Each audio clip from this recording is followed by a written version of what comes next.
नमस्कार। समय का चक्र घूमता है, सभी ज्ञान शांत हो जाते हैं। आपने कई साल पहले क्या कहा था और आज क्या कह रहे हैं? आज जो भाषा और सम्मान का ज्ञान बांट रहे हैं लोगों के बीच, यह भी जानना है कि भाषा और सम्मान को सबसे पहले मर्यादा को तिलांजलि किसने दी थी। तो इस आर्टिकल के अनुसार सन 2004 में जब नरेंद्र मोदी जी गुजरात के मुख्यमंत्री थे, तब उन्होंने सोनिया गांधी जी को जर्सी गाय कहा था और राहुल गांधी को हाइब्रिड बछड़ा कहा था। लेकिन उस मंच पर बड़े बड़े नेता थे, लेकिन किसी ने ऐसी घटिया भाषा का इस्तेमाल नहीं किया। तब क्या कांग्रेस पार्टी ने ऐसे ही रोना रोया था मंचों से? नहीं। उसी मंच से नरेंद्र मोदी जी सोनिया गांधी जी को कहते हैं 20 लोगों का सर्वेक्षण किया गया है, उन सभी ने कहा है सोनिया गांधी को क्लर्क की नौकरी भी नहीं देंगे। मतलब जिसके घर दो दो तीन तीन प्रधानमंत्री, वह एक क्लर्क की नौकरी के लिए तरस जाएगा। सोनिया गांधी जी को क्लर्क की नौकरी पर भी नहीं रखेंगे। जिनके पुरखों ने देश को आजादी में अपना योगदान दिया, कई सालों तक जेल की सलाखों में थे, उनके लिए ऐसे शब्दों का इस्तेमाल किया जा रहा है। तब समझ में नहीं आ रहा था कि जिस भाषा की मर्यादा हम तोड़ रहे हैं, कल इसका परिणाम क्या होगा। एक रैली में प्रियंका गांधी ने कहा, अगर हमारे परिवार को जितनी गाली दी गई है, अगर हम उसका लिस्ट बनाने लगेंगे ना, जो आपके सामने आकर रोता है कि मुझे गाली लग रही है, मुझे गाली दे रहे हैं, आपके दुख सुनने के बजाय अपना दुखड़ा आपको सुनाते हैं। और किसी ने उनके ऑफिस में बैठकर एक लिस्ट बनाई है। अरे आपके दुखों की लिस्ट नहीं है वो आपकी समस्याओं की लिस्ट नहीं है। वो ये लिस्ट नहीं है कि किसानों की क्या समस्या है, हमें क्या करना। वो ये लिस्ट है कि मोदी जी को कितनी बार किसने गाली दी है। कम से कम एक पन्ने पे फिट तो आ रही है। अगर मेरे परिवार को जो गालियां दी हैं इन लोगों ने, हम लिस्ट बनाना शुरू करें तो हम किताब पे किताब छपवा लेंगे।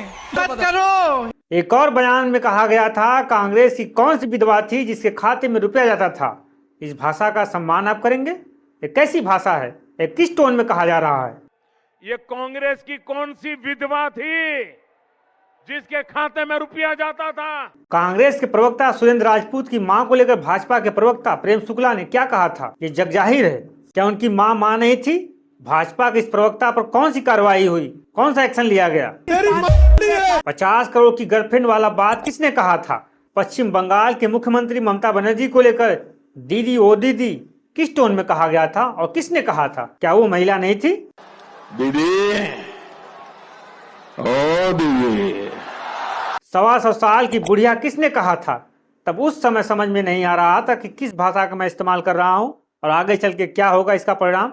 याद है वाराणसी में बेच्चू की काशी हिंदू विश्वविद्यालय की IIT की छात्रा के साथ सामूहिक दुष्कर्म करने वाले कौन लोग थे? उनका नाम कुणाल पांडे, संयोजक भाजपा IT सेल वाराणसी। सक्षम पटेल, संयोजक BJP IT सेल वाराणसी। आनंद उर्फ अभिषेक चौहान, कार्य समिति सदस्य भाजपा IT सेल वाराणसी। बड़े बड़े नेताओं के साथ इनका फोटो है। इन तीनों को पकड़ने में यूपी पुलिस को 60 दिन लग गए और यह सब मध्य प्रदेश में जाकर भाजपा का प्रचार प्रसार कर रहे थे विधानसभा चुनाव में। और यूपी पुलिस खोज रही थी यूपी में। क्या गजब का ड्रामा चल रहा था। इन लोगों पर ना बुलडोजर का एक्शन दिखा, ना ही इन लोगों का किसी चौराहे पर यमराज इंतजार कर रहा था, ना ही इन लोगों को ऑपरेशन लंगड़ा के तहत ट्रीटमेंट दिया गया। जो IIT की छात्रा थी इंद्रेंद्र जो गैंगरेप किया था, जैसी खबर यह कहती है, वह भी तो किसी की माँ बहन बेटी रही होगी। बड़ा एक्शन क्यों नहीं लिया गया? अब यह सब दरिंदे बाहर जमानत पर घूम रहे हैं और मौज काट रहे हैं। इन लोगों पर ऐसी कार्रवाई क्यों नहीं हुई कि मिसाल बन सके?